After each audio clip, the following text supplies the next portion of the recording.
All right, if you know me, you know I am a bubbles girl through and through, which is exactly why it is always my mission to find some great bubbles at great prices while still being made in a great way, which I have to tell you isn't always the easiest thing to do. Although I will say it's getting easier and easier as more people fall in love with sparkling wine. So thanks for that support. But if you are not on the Franciacorta train yet, this is your sign to get there. Hop on board because this is one of my favorite ways to get champagne quality without champagne prices. Woo! This is the La Marchesine Franciacorta Nitens Brut, and this is one of my favorite sparkling wines that is made in the champagne method, but not in the region of Champagne and not even in France. This is actually coming from northern Italy in the Lombardy region. So this is a place that really does a great job in general with high acid white wines, but it's also a wonderful place for sparkling for all the same reasons that we love those high acid white wines. Your airport that you're flying into, just for little context, you're going to be flying into Milan. And then this whole region is sort of marked by high altitude. You've got mountains everywhere. And what I love so much about Franciacorta is this, if you see it on the label, you know that it is made in that champagne method, that traditional method. So that secondary fermentation is happening inside the actual bottle where you're going to get extended lees aging. So all of that great kind of bready, yeasty goodness is going to stay in contact with the juice, and it's going to give you some of those toasty, warm, nutty croissant aromatics and flavors. So all of these autolytic characteristics, that's what that secondary fermentation inside of the bottle allows you to do.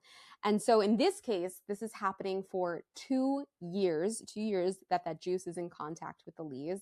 And it's also made from the same varieties as in Champagne. So you have Chardonnay, Pinot Noir, and you have Pinot Blanc in here as well, which is an allowed grape in Franciacorta. So let's try this wine, talk about what makes it uniquely Franciacorta, and also why you should maybe choose this over actual Champagne. Oh, see, here's what I love about Franciacorta so much. So, you know, when you stick your nose inside the glass of Prosecco and you get those really lovely, kind of fruity, easygoing honeysuckle aromas, I find that that's so consistent for Italy. And I will tell you, the Veneto is not far where they produce Prosecco made from an entirely different grape, but there's something so wonderful and easy and lovely about this that reminds me of Northern Italy. And that's exactly what I'm getting in this glass. There's just a relaxed nature to this wine that makes me maybe want to turn this into an Aperol Spritz, but I promise you I will not do that. Let's taste. The bubbles are fine. They're lovely. They're just kind of dancing and they're delicate. What I love is that if you're not someone that particularly enjoys the really aggressively high acid of champagne, this is such a wonderful alternative because I find that all of those things that I love so much about Prosecco, in terms of flavor, in terms of aromatics, all of those soft kind of feelings, they're still there, but they're wrapped up in like a champagne body, if that makes sense. So there's a lightness, there's an easiness to this, there's just a freshness to this sparkling wine that I think allows it to be consumed in that aperitivo hour a little more readily than champagne can be sometimes. What I mean by that is that you don't necessarily need serious food or any food at all.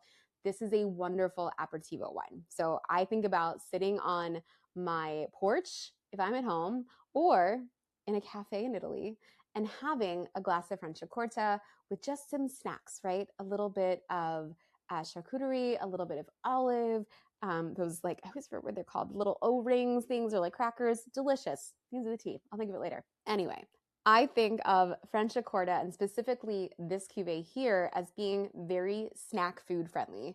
And as we enter these warmer, lovelier months, that's exactly what I'm in the mood for, is a snack on my porch, watching the sunset, enjoying the rest of the day after I'm done work, and just taking the load off. In terms of the wine itself, underneath of those bubbles, you're going to find that the wine is not super, super heavy. So even though it gets that extended lees time, that 2 years age on the lees, it doesn't feel weighty. You know, some of those toasty aromatics are definitely there, but it's not the primary impression that you sometimes can get in champagne, even in Cremant sometimes. I find that there's just a lightness, a freshness that I keep talking about in this wine. And that's what I think makes this so lovely. For as much as we compare champagne to Franciacorta, because of course they're made the same way and from the same grapes, this is a sparkling wine that's sort of in a category of its own. It's its very own thing. And that's why I decided to include it in this wine shipment. One, if you haven't enjoyed Franciacorta before, this is a great excuse to do it. But two, it's just one of my favorite summer sparkling wines that feels a little bit more serious, but not too serious. So I hope you enjoy it. I hope you have a snack, and cheers to warmer, lovelier months.